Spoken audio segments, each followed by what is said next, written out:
is Dr. Wandell Brooks, Sr., your host, and this is Community Forum. This evening, we're talking with Rear Admiral Gary R. Jones, Commander, Naval Service Training Command, and Commander, Naval Region, Midwest Great Lakes. Good evening, Admiral Jones. Dr. Brooks, good evening to you, sir. Ladies and gentlemen, the mission of this program is to discuss topics of mutual interest to the Lake County viewers and also the Great Lakes community. Local citizens view Great Lakes as a city within a city. But we're going to ask Admiral Jones to tell our listening audience a little bit about your personal and professional background. Well, thank you, Dr. Brooks. Of course, I've been here at Great Lakes now for about a year. Okay. I came to this job from 2 assignments overseas. Initially, my first flag officer assignment was in Korea. Well, I served as Commander Naval Forces Korea. I was there with my family. We had a wonderful time in Korea. Followed that up with another overseas tour. We moved down to Japan, and actually I was stationed in Okinawa, Japan. There I was Commander Amphibious Group 1, Commander Task Force 76. Primarily I was responsible for all the Navy's amphibious forces in the Western Pacific. So after those 2 back-to-back overseas tours, like I said, we arrived here last October and relieved Admiral Rondeau. I began my Navy journey from the United States Naval Academy. Graduated in 1975, went on the flight training. I'm not sure if I would call it professional expertise, but I primarily flew helicopters for the first 15 to 20 years of my career. Commanded a helicopter squadron in Norfolk, Virginia, and then went on to serve, kind of switched over into what we call the Gator Navy, the Expeditionary Navy, serving with our joint partner, the United States Marine Corps. I first served as air boss aboard USS Saipan, one of our helicopter assault carriers. Then went on to be XO and CO of a helicopter assault carrier, the USS Peleliu, based out of San Diego. And then a few more assignments, and then was fortunate enough, lucky enough, to be selected for flag officer. So, and I guess if you really want to go way back, I'm actually a 3rd-generation sailor. My grandfather was in the United States Navy. He was one of the Navy's early enlisted aviators, and actually flew biplanes.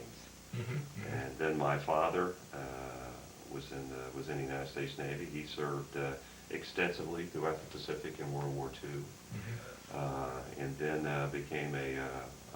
went to college like thousands upon thousands of other returning servicemen, and went to college at Virginia Tech through the GI Bill. And that's he's the one that kind of piqued both my brother and my interest in the Naval Service. And I follow also in the footsteps of my brother, who was my older brother, who was also a helicopter pilot. So I've had a lot of good mentorship and guidance to enter the Navy, and it's been a wonderful journey for me in the United States Navy. Admiral Rondeau was on this program while she was here, and I was fortunate. Now, there have been many changes, I guess, even since Admiral Rondeau left. So we're going to talk about some of those changes. We're in the midst of, I guess, what you could label as a revolution in training in the United States Navy. And it was started during Admiral Clark's, previous CNO's tenure, because we realized that the mission of the Navy had changed, but more importantly, the expectations of the young men and women who come into the Navy. And we really did have to kind of refocus our efforts on, one, mission first, as always, but what were we not delivering to these young men and women? And I always like to point out that every single person who is in the service today is a volunteer. Okay. And so we have to be the employer of choice for these young men and women. And so as we talked about, the revolution in training is ongoing, and we've applied the science of learning in the way we train these young men and women to get them started for success in their Navy journey. Because we do want every single young man and woman who joins the Navy to succeed. We need them to succeed. They want to succeed, so we've got to give them the tools, the skills, the knowledge to succeed. At the same time, making sure that we're providing the American public a Navy that's world class, that's second to none. So there are a lot of changes going on, and I think anymore that's about the only constant in our Navy is change. And well, I'm a member also of the Navy League, and this is the civilian army Thank you. Thank you the for your Navy. support. You know, but and I read about sea power and so forth, and the magazine, the official magazine that comes out.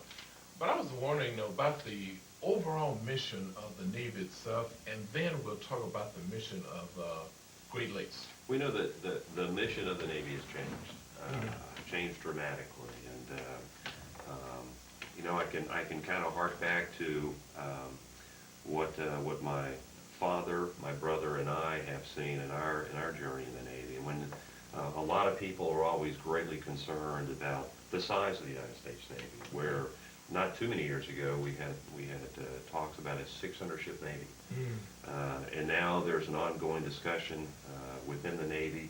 And just here in the last week or two, it now appears that we're going to be about a 313-ship Navy.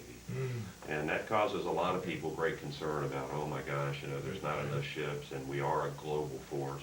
We are in a global war on terrorism. So how are you going to meet all the missions of the Navy around the globe with only 313 ships? And I use the example of probably my brother is a great example. When he served in the Navy, he was on an aircraft carrier off the coast of Vietnam. And that aircraft carrier with this embarked air wing of 50 or 60 strike aircraft, any given day they could probably hit about 60 to maybe 100 targets in Vietnam, in North Vietnam.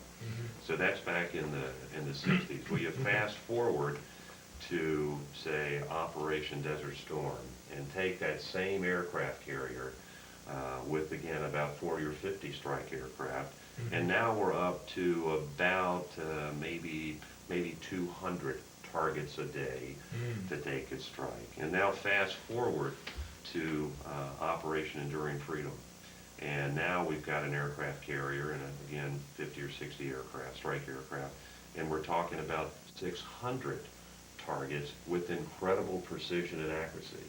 And now in just a few years, that same aircraft carrier, given big leaps in technology, will be able to strike 1,000 targets a day with that aircraft carrier, 40 strike aircrafts, and again with incredible reach, incredible accuracy, incredible precision. So the mission of the Navy has changed, but also the capabilities of the Navy have changed. And I think we all would agree that following 9/11, there was an entirely different focus as we now find ourselves in the 4th or 5th year of the global war on terrorism, which will be a generational war.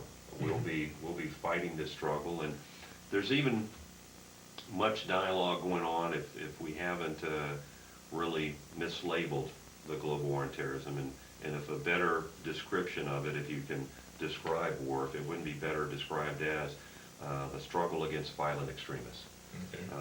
But we are changing to meet this new threat, and I say, not jokingly, but I always like to ask people, said, don't you wish Al-Qaeda had a Navy? But our enemies, our foes, those that challenge us, are very smart, very cunning, and they're not going to challenge us, say, on the high seas, because they realize that the United States Navy does rule the waves. We are the supreme force, the supreme combat power on the open seas. And I've even heard it said that no one can challenge us above 10,000 feet. No one can challenge us in space. No one can challenge us underwater, because the dominance the United States Navy enjoys in that domain. So things have changed, and the United States Navy has had to change to meet this new threat. So to meet that changing threat around the globe, that's why we've changed in the way we train and educate these young men and women. Now, it's the Great Lakes, the mission of Great Lakes. I about 1968 is when I was first employed at Great Lakes, and it was the Ninth Naval District. And I remember the admiral too. Admiral Draper L. Kaufman was the admiral at that time, and since that time, this was a naval training center, and now we have you as the commander of the Naval Service Training Command, and also Commander Navy Region District here at Great Lakes. Tell us about that. Well, as part of the revolution in training, what we wanted to do is to get many of the accession pipelines we had in the Navy under one command. And so where it used to be that we had Naval Training Center at Great Lakes, and we had training centers all over the country, what we decided to do was to consolidate, align, gain some efficiency. So what used to be Naval Training Center Great Lakes has migrated and grown into Naval Service Training Command. And in that capacity, I'm responsible for 98% of the Navy's accession training. Wow. I have all the enlisted accession training, and of course, just down the road here at Recruit Training Center Great Lakes, that is the Navy's only boot camp. I'm also responsible for the Navy's NROTC units. Okay. And we have 71 NROTC units at host universities and colleges across the country, and another 80 universities that have a cross-town relationship. And probably a wonderful example, I like to illustrate that, is down in Atlanta, Georgia, where we have Georgia Tech, Morehouse, and Spelman College are all part of what we call the Atlanta Consortium, and they produce Naval Officers Corps. I also oversee Officer Training Command Pensacola, which is where we have our Officer Candidate School. And then I also oversee Officer Training Command Newport, where we have our Officer Indoctrination School. And that's the school where we bring in our doctors, our lawyers, and also our chaplains. And then one last piece of that 98% is the Naval Junior ROTC program. And we're affiliated, and we have those wonderful units at about 621 high schools around the country. So all told, I have about 50,000 students. And you have in this Lake County, nearby the North Chicago Community High School, and also the Zion Benton Township High School. We have great affiliations, like I say, not only just here locally, but all over the country. I mean, we have NJROTC units in every state. They're a wonderful, wonderful opportunity, and they're actually what we call a citizenship development program. It's not a recruiting program, but the United States Navy and all the services, for that matter, go into these high schools and try to instill some discipline, training, leadership training around the country. And it ends up, and I don't want to be held accountable for this exact number, but I think it's about 35% of those that participate in JROTC then go on to service. And it could be in the Marine Corps, it could be in the Air Force. But if we find it is a wonderful way to develop and instill citizenship in our high schools. Admiral, how does this change your relationship with the local communities? Well, it used to be that when it was Naval Training Center, it really was more of a regional focus. Okay. And now, as Naval Service Training Command, I really do have a global focus because we even have some NJROTC units around the world. So what I find myself is not that I've divorced myself from the relationship with the local community, but as part of this realignment, we now have a commanding officer of Naval Station Great Lakes. And what I've asked him to do is to be more interactive with the communities outside the fence line, because I do find a lot of my attention is drawn to more of a national level. But the wonderful relationship, as you harked on, with the Navy League. I mean, wherever I go, the Navy League is a tremendous supporter of the United States Navy, not only here in Chicago, but everywhere I've been, everywhere I've been fortunate to serve. But I do rely on the commanding officer, Captain Rick Postera, who's new on board.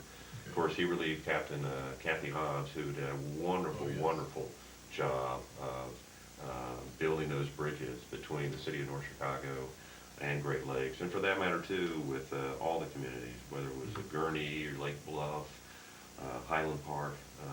So I'd like to do more, of course, but I do rely on Captain Poster, and I rely heavily on Captain Hobbs, and they're very engaged. Matter of fact, I think we've got Mayor Rockingham is going to be a reviewing officer, a guest of honor, one of our RTC graduations here, and I think it's in just a couple weeks. Fantastic. Yeah, Fantastic. but we're very. We've had Mayor Rockingham come aboard a couple of times and showed him around. So we continue to build those bridges and make sure they're anchored in a firm foundation. Because it is. I mean, we want to be a good neighbor. We are a good neighbor, and we. I'm very, very excited to be here. I think you know that Naval Station Great Lakes, or the Navy's presence in Great Lakes, we just celebrated 100 years. Wow. The flag was first raised on June the 30th, 1905, over there, and so the Navy has a long, long history and a wonderful relationship with this part of the country. I know the Naval High Corps School adopted a local organization here, which I'm a part of, the Bases Resource Developmental Center, and where they adopted and they, uses their chief selectees, I guess, to come out and perform different services that may be needed at the center. But tell us about there must be a terrific economic impact of Great Lakes within the Lake County area. Oh, it is. I mean, I don't think a lot of people know that the facilities over here, we are the largest employer in Lake County. Okay. When you consider the students and the staff, just the staff alone, the military, we have about $200 million a year in salaries. Wow. We put into the economy here. Then also with our civilian employees, there's about another $100 million of salaries. And most of these live in and around, of course, Lake County. We're finishing up a $750 million recapitalization of boot camp. And so there's another huge impact, economic impact into the area. So we do have a large impact on the area. But I will say, we don't take that for granted. We do try to be a good neighbor.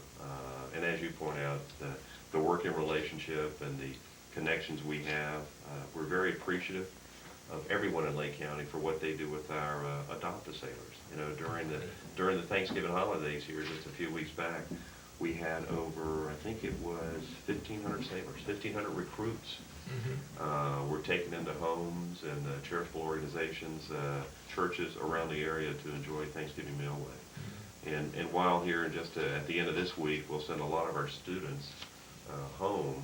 That will be their first chance to go home and visit with their loved ones. We'll still have a couple hundred sailors on board. And again, the community has opened their doors and opened their arms to host them for Christmas. So, like I say, it's a wonderful, wonderful relationship.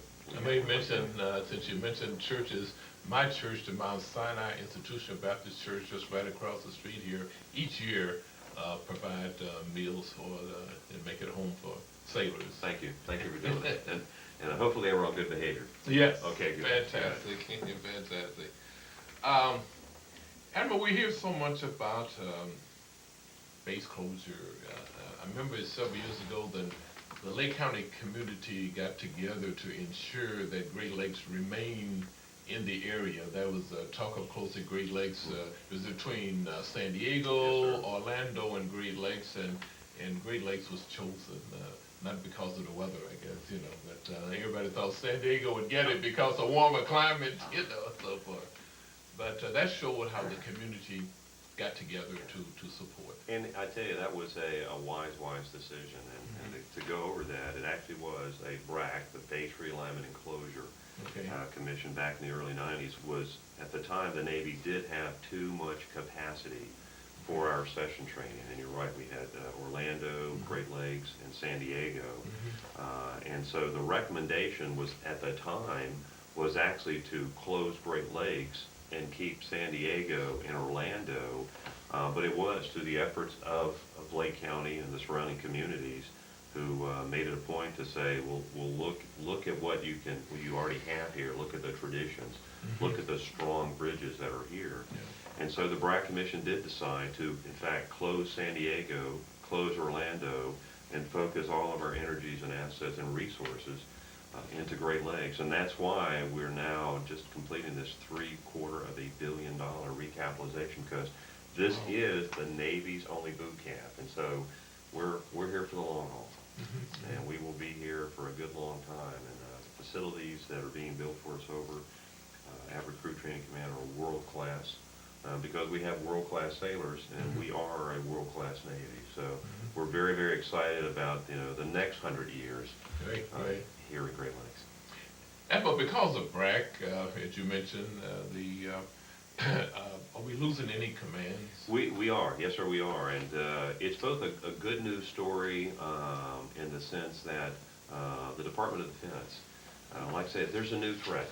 As I said before, don't you wish Al-Qaeda had a Navy? So this threat is new, so we have to become more efficient in the way we train and the way we operate as a Department of Defense. So what we're going to, in many cases, is more and more joint training. And so what will occur with our Corps School is that we'll actually take the Navy's Hospital Corps School that has been here for a long time. Yeah. Great tradition, great linkage to this area.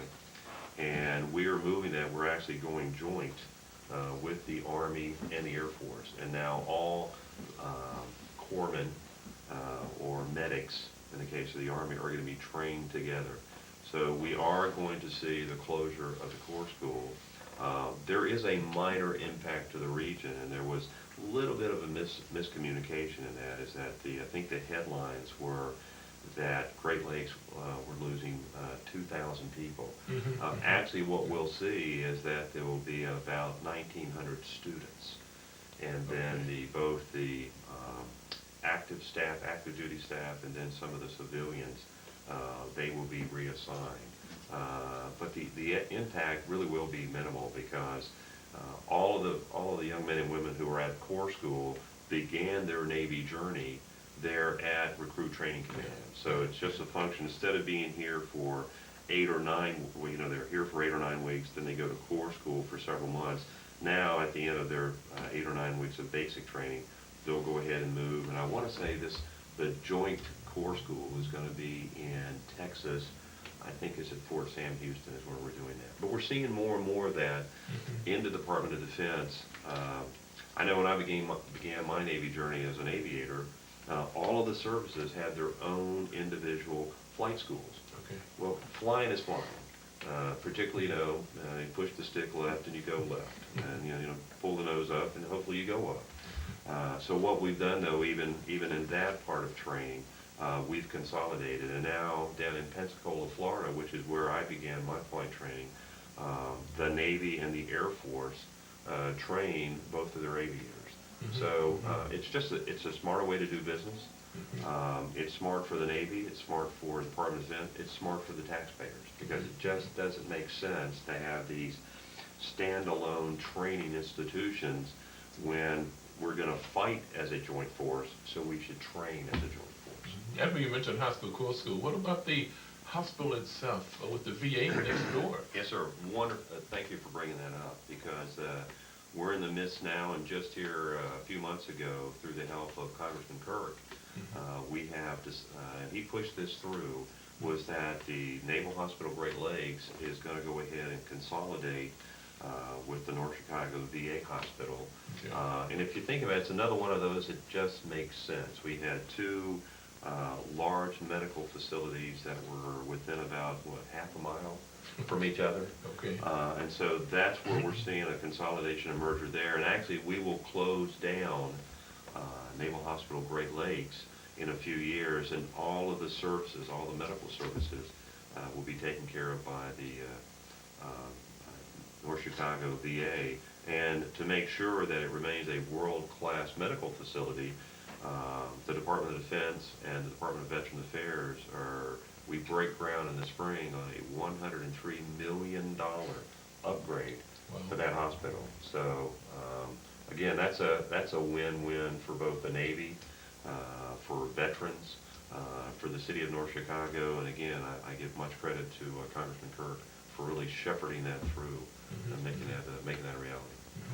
Admiral, we talk about the Naval Service Training Command and also Navy Region Midwest.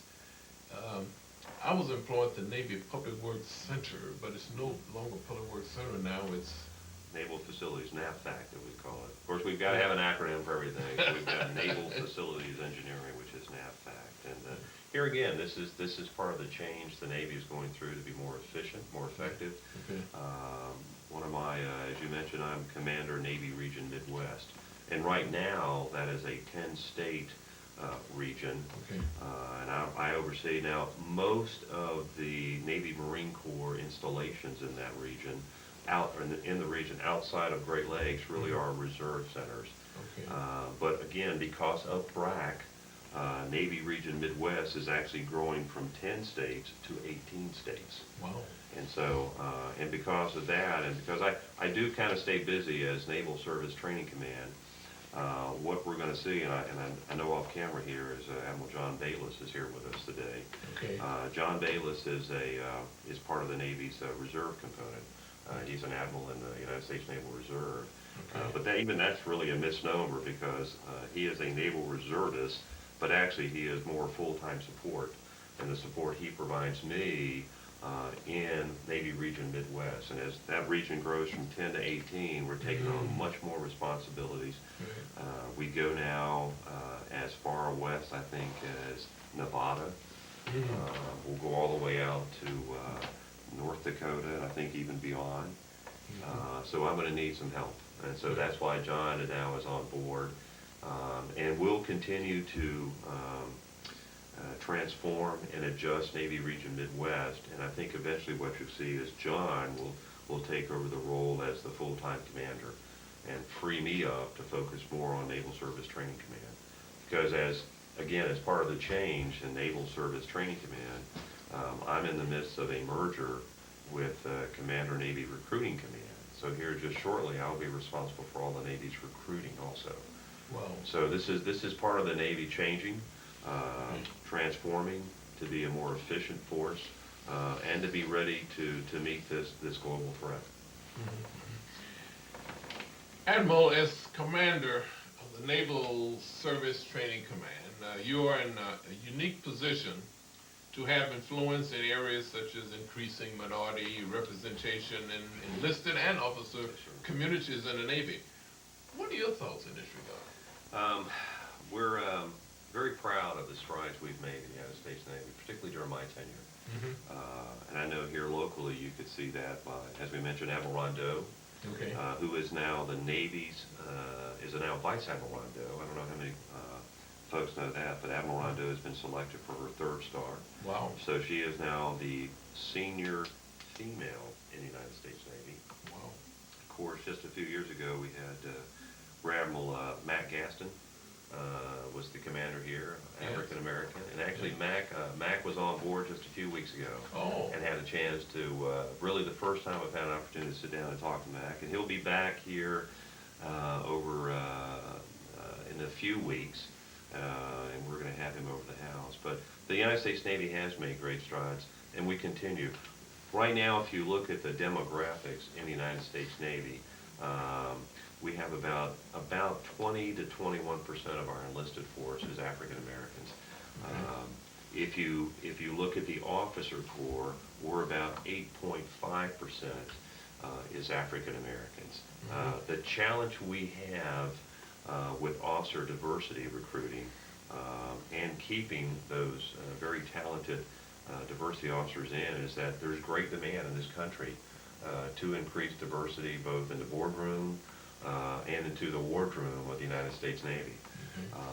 And so while we've done a good job, we're trying to do better. And that, again, I spent a lot of my time in the NROTC program as we try to increase our diversity scholarships officer. Of course, we have a long relationship with what we call historically black colleges and universities, to include Hampton University, Norfolk State, Savannah State, Morehouse. As a matter of fact, I was at Morehouse just a few weeks ago. What an impressive university. Okay. We also have Southern University and then Florida A&M. And the Navy has been present with our NROTC programs there for a long time. Right now, the enrollment for diversity in the NROTC program, including our historically black colleges and universities, is about 23%, Okay. Which is not bad, but we can do better. And that's one thing the new Chief of Naval Operations, Admiral Mullins, has made a priority, is both female enlisted recruitment and then officer diversity recruitment. And the interesting thing we find, Dr. Brooks, is when you try to define diversity, Okay. what is diversity? There's economic diversity, there's cultural diversity, there's geographic diversities, there's religious diversity. So we realize this country, there is so much diversity in this country, and we've got to capitalize on that as a Navy. One of the issues I always like to talk about is the wonderful, wonderful support that everyone in uniform now feels from the American public. I entered the Navy back during Vietnam when that support wasn't there. And so we're working very, very hard. We don't take that support for granted. And one of the things we are aware of is that we do have to represent the people we defend.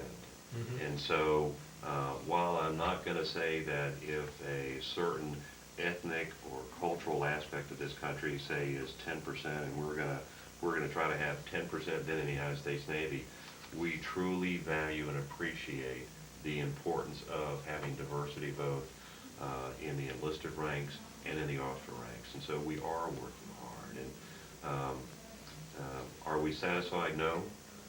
But as I say, I almost take it as a good news story for the country. That whether you're Abbott Laboratory, whether you're Kraft, whether you're Boeing, or whether you're the United States Navy, we all value the importance of getting a educated, well-trained workforce, a diversified workforce into our organizations. And so it's tough competition out there. But again, the opportunities for diversities to excel in the United States Navy, I say, are unmatched. I'm particularly proud of what the efforts we're doing. And you're right, and I am held accountable by the CNO to do better. Oh, yes, So that's we the are number good. one priority Yes, sir, of it the is. CNO, right? It really The Chief is. of Naval Operations, Yes, sir. diversity. He actually came out with three goals during his tenure as CNO. And one was sustained combat readiness, Okay. which we worked so hard under Admiral Clark's tenure to achieve. And we're enjoying a readiness across the fleets that are unprecedented. The second one was to then build a fleet for the future, and that's that, as I talked about 313 warships. And then the third really was capitalizing on the talents of our people, making sure we've got a workforce for the 21st century Navy. Because that is these wonderful ships, these incredible airplanes, these submarines can't be matched. But they're only a hunk of steel and plastic without the trained, talented sailor who operates that. And I love to use the example of, we're the United States Navy. We're the only Navy in the world, and of course, being an aviator, I've got to use my hands now, that can have a destroyer going across the Pacific, kind of doing that. See, this is a destroyer, kind of bobbing and weaving. Okay. And we can have an incoming ballistic missile. And we can shoot down that ballistic missile off of this platform that's doing this across the Pacific. We can basically shoot a bullet with a bullet. That's incredible, incredible technology. Right. And the young men and women to operate and really make sure we capitalize on that technology all start their Navy journey just down the road here at the RTC Great Lakes. And so, but again, without those wonderful young men and women, all that technology is for naught. And that is our asymmetric threat in the United States, our asymmetric advantage in the United States Navy. You mentioned about change too. Great Lake has a history. We spoke about diversity. Dory Miller, for example, shot down about 4 Japanese planes, without any training. and also I think it's a mess attendant, I believe it was. He was, yes, sir. And on the in Great Lakes base, you have recognition for him. We do, You have yes, sir. We what, have 630 barracks Yes, over sir, we there? have several barracks, and it's a wonderful story about Dorian Miller. And I actually served on the USS Miller, which was a frigate that was named in his honor. Okay. And a wonderful example of how far the Navy has come was that Admiral Chester Nimitz was the commander of the Pacific Fleet after Pearl Harbor. Okay. And he is the one who awarded then Petty Officer Miller his Navy Cross for his actions during Pearl Harbor. Okay. And Admiral Nimitz actually went on the record to say that it should have been the Medal of Honor. But because Dorian Miller was an African American at the time, that was just too much for this country to really take. So look how far we've come as a country. You mentioned it's changed, right? It really is. I mean, it really is. I think, again, the country as a whole should be very proud of what everyone in uniform, Army, Navy, Air Force, Marine, and what these wonderful airmen, seamen, sailors do for them, and how they do represent the rich diversity in this country. Also, Great Lakes has some more history. We hear about a Golden 13. Oh, yes. That's for the first 13 African-American officers in the United States Navy. It's not just at Great Lakes, but in the Navy. All over the Navy, yes, sir. And we've actually named, that's the rich tradition and heritage we enjoy in the Navy. That's one of the things we try to impart and really instill when we get these young men and women, when they get, as I like to say, when they get off the bus to begin their Navy journey. So all over Recruit Training Commander Boot Camp, we've named buildings which hopefully will pique their interest and reinforce the great traditions we have. So we have the Golden 13, which is the very first building that every single sailor begins their Navy journey by going into. That's the end processing building. Okay. We also have, take for example, where we do all of our swimming and our water survival. We've named the USS Indianapolis. Of course, USS Indianapolis was a cruiser that was sunk in World War II at great loss, and I think we lost about 600 sailors, mostly through drowning from that tragedy. But we also have, we don't call them barracks, we call them ships. Okay. Where we house our new recruits, and we have the USS Arizona, we have the USS Marvin Shields, and you might ask, well, who was Marvin Shields? Marvin Shields was a Sea constructionman who was killed in Vietnam and subsequently was awarded the Medal of Honor. And so he remains the only Medal of Honor winner that our Civil Engineering Corps has ever had. So we named a ship after him. We also have USS Constitution, have USS Kennedy, we have the John F. Kennedy, we have the USS Eisenhower, USS Enterprise. And the wonderful thing about that is that in many cases, take for example the USS Enterprise, one of our nuclear-powered aircraft carriers.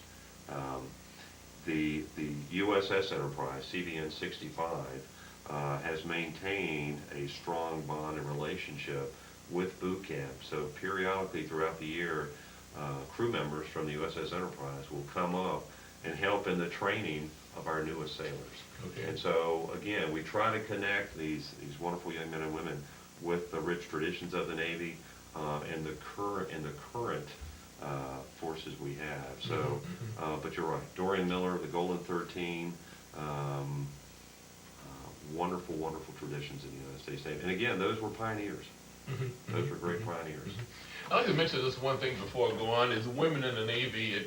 Great Lakes has such a great history of the Admiral Patricia Tracy, I guess, was the first woman admiral of the base. She was, and Admiral Tracy retired about a year or so ago, and she retired also as a 3-star. Oh my goodness! And she is still very active in guiding the United States Navy because she too is such a pioneer in our Navy. Admiral Roberta, I guess, Hazard, and as you mentioned, Admiral Ann Rondeau, which is on this program before she left. So it's three female admirals.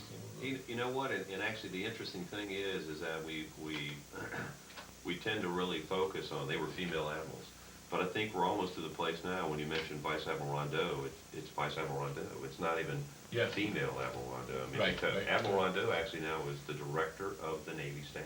Wow. And that's a very, very, very important position. And she was selected not because it's Anne Rondeau, it's because it's Vice Admiral Rondeau, and she is such a professional and so good at this. What a difference a day makes. It really is, sir. I mean, that's, I say that's about the only constant in our Navy anymore is the change. But again, we've got to change to meet the threat and the needs. Admiral, you stated that you and your family have been here in Lake County for about a year Yes, now, sir. a little over a year.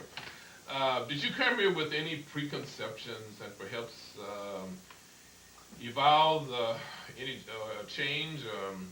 You're from North Carolina, and how do you like Chicago, the Milwaukee area? Well, I like it, and I must tell you too that when as I mentioned, we were in Okinawa, Japan, which is really a tropical island in the Western Pacific, and when we found we were coming to two Great Lakes, and everybody said, "Oh, you're going to love it." So the hospitality of the people, that Midwest culture, you're going to love. Chicago's a great city. Great sports town, and they would go on with all these wonderful things, and then there was always that but.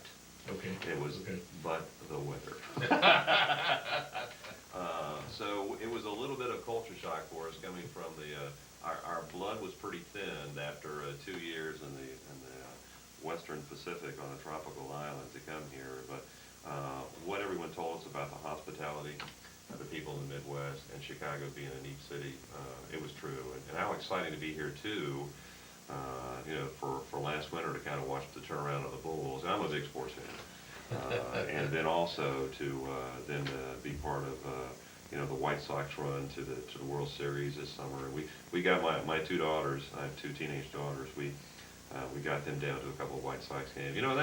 I gotta brag on the White Sox organization. And if I offend any Cubs fans, I apologize in advance. But the Chicago White Sox have a wonderful, wonderful relationship with boot camp and recruit training command. Okay. For the last 20 years, they have sponsored a division. And how this works is that in the June timeframe, we'll take about 100 recruits.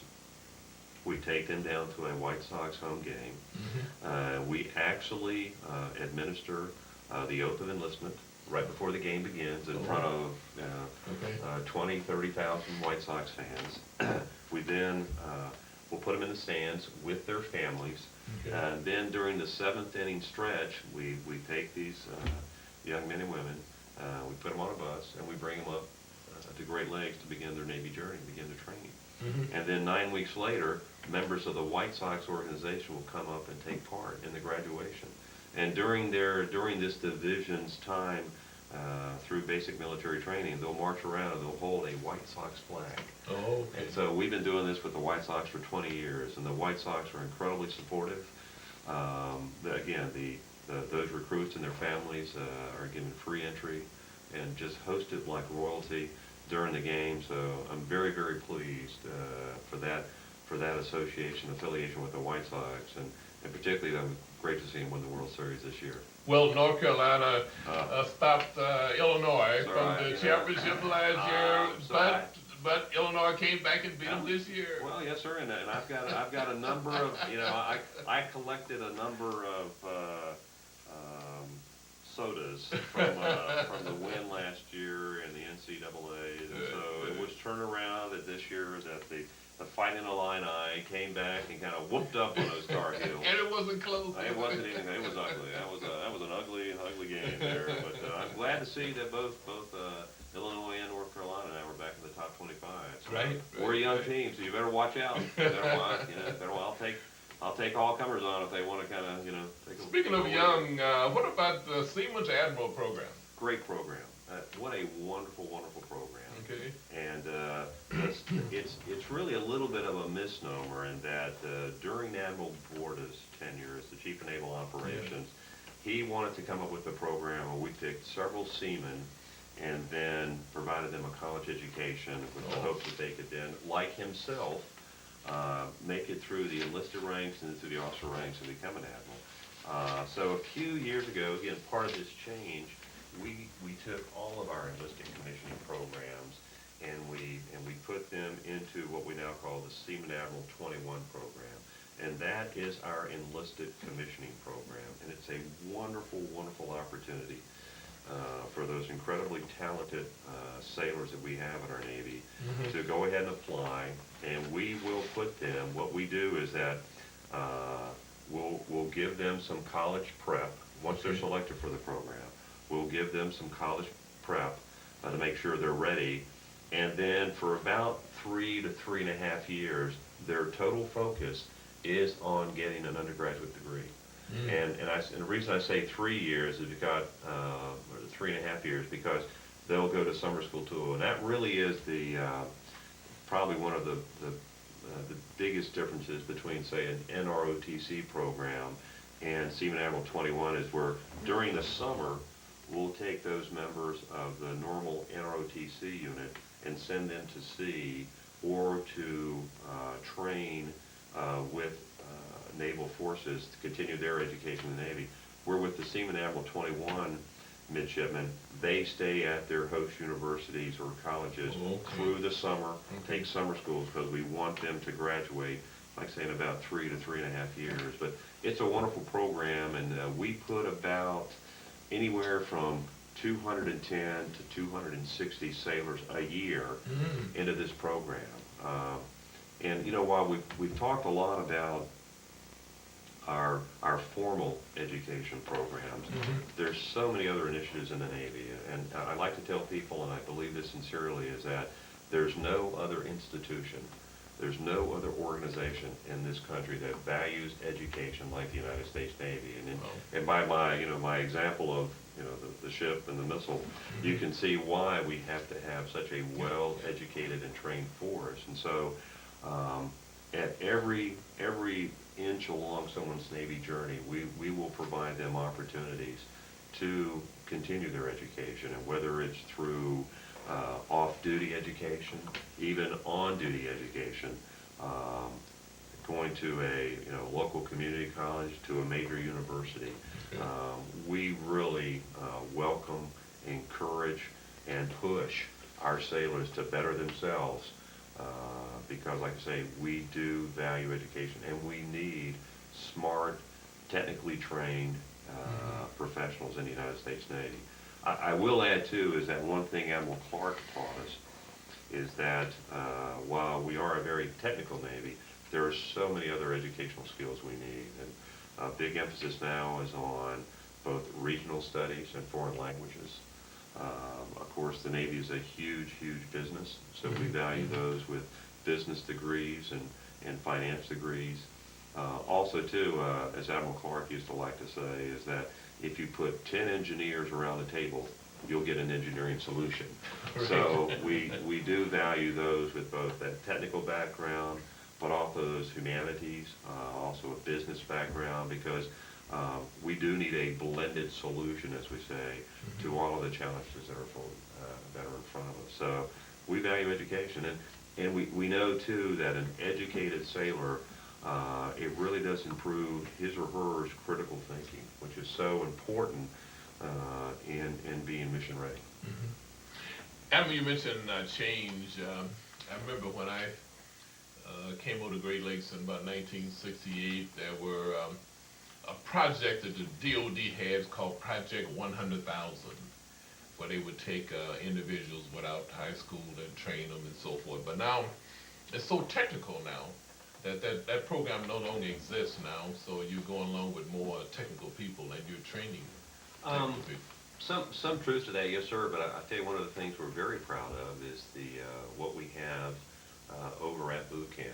It's called FAST, F-A-S-T, and it's Fundamentals Applied Skills Training. And when a young man or woman arrives at Great Lakes, and we give them a series of tests, if we see in particular that their reading skills aren't up to speed, because it is a technical Navy, whether you're a bosun's mate or a fire control technician or a information systems expert, you need to have a basic comprehension of reading to understand the information.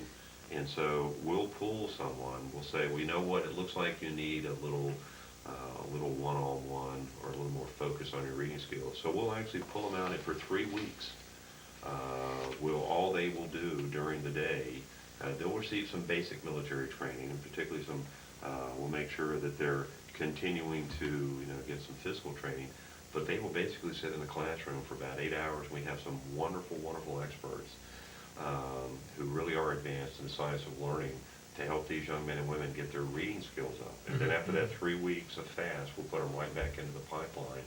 And what's really encouraging is that we have some of the highest success rate with those young men and women. And I know you and I early on were talking about Rodney Chapman. Yes. And one of Rodney's big tasks here is to try to better understand why the FAST program is so successful. Is it a function of the individual attention we've given these young men and women? Is it a function of they're just able to assimilate more into this new military environment? Or is it a function of they just needed that extra time to really hone their reading skills? Admiral, thank you very much for spending time with us on Well, Community thank you, sir. Forum and allowing the citizens of Lake County to learn about the challenges that you've faced at Great Lakes. So you might want to just tell us about some special challenges that you're facing. Well, one, I constantly remind people that this is your Navy. Okay. This is the United States Navy, which is your Navy. And at probably no other time in my lifetime have we been challenged like we are now as a nation. The threat is real. I know I always take it as a compliment that many people really do forget that the United States military is heavily engaged, not only in Afghanistan and Iraq, but around the world. But those are young men and women who volunteered for a lifestyle of service. And I'm very, very appreciative of the support that we get in the Navy and all the uniformed services. But I do remind people that this is your Navy, and we're very blessed right now. We're recruiting for the Navy. We're doing very well. But other services are struggling a little bit. But again, the need is great. It's a wonderful time to be in the service of your country.